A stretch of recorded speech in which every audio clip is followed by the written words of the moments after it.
वो रहस्यमय जहाज जो 239 लोगों के साथ आसमान से हो गया था गायब, आज तक नहीं मिला।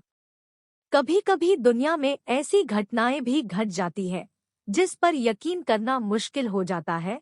एक ऐसी ही घटना साल 2014 में घटी थी, जो अब तक दुनिया भर के लोगों के लिए एक रहस्य ही बना हुआ है। दरअसल मलेशिया एयरलाइंस का एक विमान 239 लोगों के साथ आसमान से ही अचानक गायब हो गया था। इस रहस्यमय घटना को 6 साल होने वाले हैं लेकिन इसका सुराग आज तक किसी को भी नहीं मिला है। वो 8 मार्च 2014 का दिन था। मलेशिया एयरलाइंस के विमान MH370 ने राजधानी कुआलालंपुर से उड़ान भरी। उसी दिन चीन की राजधानी बीजिंग पहुंचना था, लेकिन विमान के उड़ने के कुछ ही समय बाद उसका संपर्क यातायात नियंत्रण केंद्र से टूट गया। इसके बाद विमान के गायब होने को लेकर कई तरह की बातें हुई, लेकिन उसका कुछ पता नहीं चला। पहले यह अंदाजा लगाया गया कि शायद विमान को आतंकियों ने हाईजैक कर लिया है, लेकिन फिर बाद में इस तरह के कोई संकेत नहीं मिले। इसके बाद फिर यह माना गया कि शायद विमान कहीं दुर्घटनाग्रस्त हो गया होगा। इसको लेकर फिर तलाशी अभियान शुरू हुआ।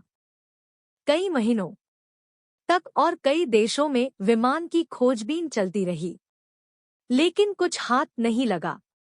कहते हैं कि 1 लाख वर्ग किलोमीटर से भी ज्यादा के दायरे में विमान की खोजबीन चली, लेकिन जहाज का कुछ पता नहीं चला। किसी विमान को खोजने का यह इतिहास में अब तक का सबसे लंबा अभियान था।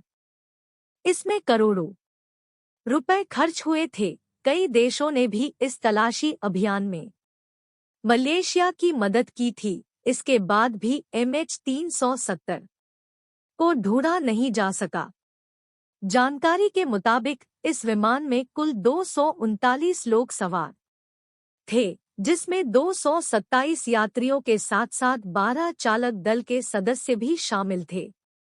इनमें सबसे ज्यादा संख्या चीन के यात्रियों की थी। उसके बाद मलेशिया के कहते हैं कि आखिरी बार विमान को हिंद महासागर के ऊपर उड़ान भरते पाया गया था, लेकिन उसके बाद वो अचानक रडार की पकड़ से बाहर हो गया था।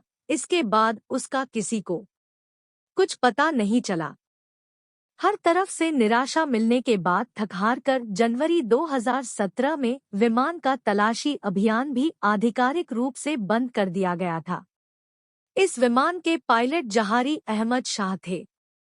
हाल ही में ऑस्ट्रेलिया के पूर्व प्रधानमंत्री टोनी एबॉट ने यह दावा करते हुए सबको चौंका दिया था कि मलेशिया के उच्च अधिकारियों का मानना है कि MH370 फ्लाइट को उसके कप्तान ने ही जानबूझकर समुद्र में डुबा दिया था।